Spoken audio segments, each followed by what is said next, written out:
I'm James Crosbie. I'm the clinical lead for alcohol in the North East and North Cumbria.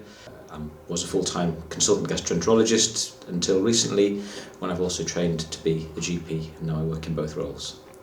Well, alcohol harm's a problem everywhere in the UK, but the North East has the highest rate of hospital admissions related to alcohol, and sadly one of the highest rates of death related to alcohol. So, it's really imperative for us, and we're ideally placed to really be the ones leading on this. Alcohol is linked to a lot of health harms. I think most people know that it can damage your liver, but it's linked to things like high blood pressure, which can lead to strokes and heart disease.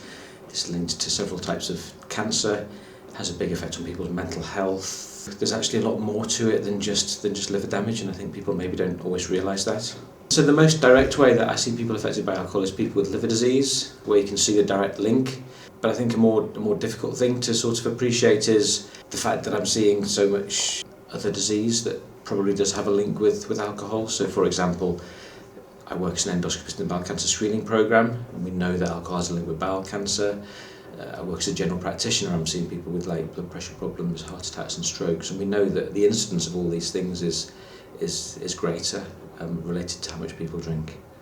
So I think it is important to get that message out. I think people are entitled to know that, and it can help them make their own decisions about alcohol. There has been a gradual increase in people drinking at the higher risk levels over time, but even more so since the pandemic. But there is some evidence that people are sort of starting to recognise that.